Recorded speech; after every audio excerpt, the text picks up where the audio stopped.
สภาพร่วมของบ้านจะเป็นจุดพิเศษของบ้านหันรายงานสภาพร่วมหันประวัติเป็นมาของบ้านกลางหันบ้านกลางนี่เป็นบ้านกลางตั้งอยู่ผู้สูงห่างจากตัวเมืองนี่15 กิโลเมตรหันนะทิศเหนือติดกับบ้านไม้ทิศใต้ติดกับภูเวียงทิศตะวันตกติดกับภูตองจิ้งทิศตะวันออกติดกับบ้านภูเวียงไซหันนะจำนวนหลังคานี่87หลังคาจำนวนครอบครัวนี่110ครอบครัวประชากรนี่รวมทั้งหมด564คนหันนะยิ่ง279คนอาชีพต้นต่ออยู่ในปัจจุบันนี้ก็คือทางชุมชนบ้านกลางอาชีพหลักๆก็แม่นเฮ็ดไร่เลี้ยงสัตว์อาชีพอันที่หนึ่งเลี้ยงสัตว์หันก็คืองัวคือแบะนะอาชีพหลักๆที่สองก็คือปลูกข้าวปลูกพืชจิบว่าเป็นหมากเลื่อยหันนะบ่มีอันอุปกรณ์ที่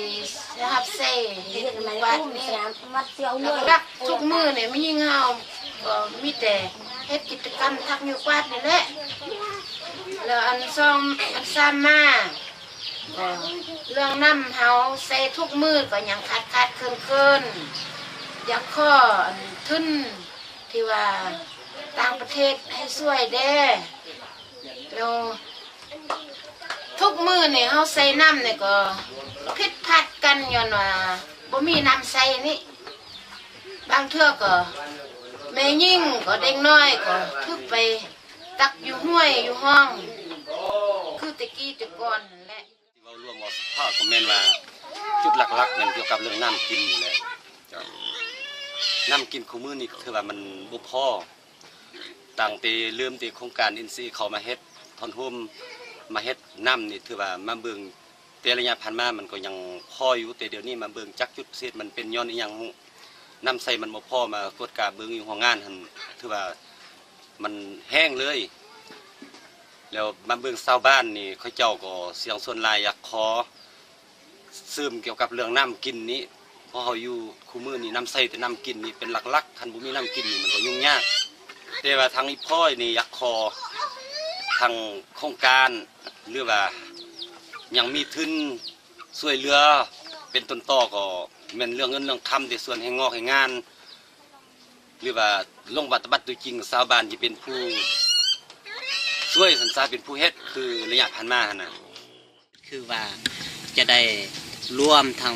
พ่อแม่ประชาชนเฮานะให้เขาร่วมแล้วก็เก็บเงินได้ครอบครัวใดครอบครัวหนึ่งนะเป็นแรงทุนสมทบ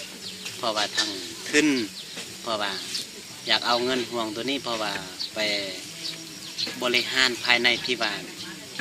วิธีแก้ไขในชีวิตการเป็นอยู่ของบ้านนะเพื่อให้มันดีขึ้นนะอันที่หนึ่งก็เพื่อแบบว่าซ่อมแปลงท่อน้ำที่ขาดตกเหี่ยเสียหายภายในกลางทางหันตกเหี่ยเสียหายแบบว่าเฮ็ดให้พ่อแม่ประชาชนเฮาใส่บ่เพียงพอนะเฮ็ดให้น้ำหันมาเข้าอยู่ในอุ้งหันให้มันเต็มอุ้งหันนะเพราะว่าระยะผ่านมาก็ตกเหี่ยเสียหายท่อก็แตกกลางทางเป็นประตูปิดเปิดหันก็ตกเหี่ยเสียหายมันเวลาเปิดปิดหันมันตกเหี่ยเสียหายล้นทางชุมชนเฮาใส่ก็บ่เพียงบ่พอนะอันที่สองก็แบบว่าแก้ไขแบบว่าปรับปรุงเฮ็ดให้ทางชาวบ้านเฮานะปลูกเฮือนให้มันละเอียดดีดักคักแน่เพราะว่าผ่านมาหันเขาเฮ็ดมันก็บ่ดีเทื่อเพราะว่ามันบ่มาตรฐานนะเขาเฮ็ดปีนึงบางเทื่อก็เฮ็ด2-3 ครั้งนะเดี๋ยวนี้หันเฮาจะคืนแทนให้เขาเลื่อยไม้แล้วก็ซื้อสังซีซื้อเล็กซื้อหยังนะเฮ็ดให้มันละเอียดนะเพื่อให้นึ่งแล้วมันอำนวยความสะดวกให้พ่อแม่ประชาชนเฮาลดผ่อนการออกให้งานอันที่สองก็เฮ็ดให้แบบว่า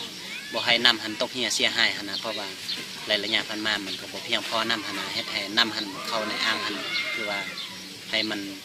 ออกสำใดอยู่ของงานให้มันเข้าอยู่ในอ่างน้ำหันให้มันเข้าตามตัวนั้นนะเพราะว่าผ่านมามันเข้าอยู่ในอ่างน้ำหันบ่เต็มเพราะว่ามันตกเหี่ยเสียหายอยู่ในกลางทางนะมันตกเหี่ยเสียหายย้อนท่อแตกหรือว่าเป็นอย่ามี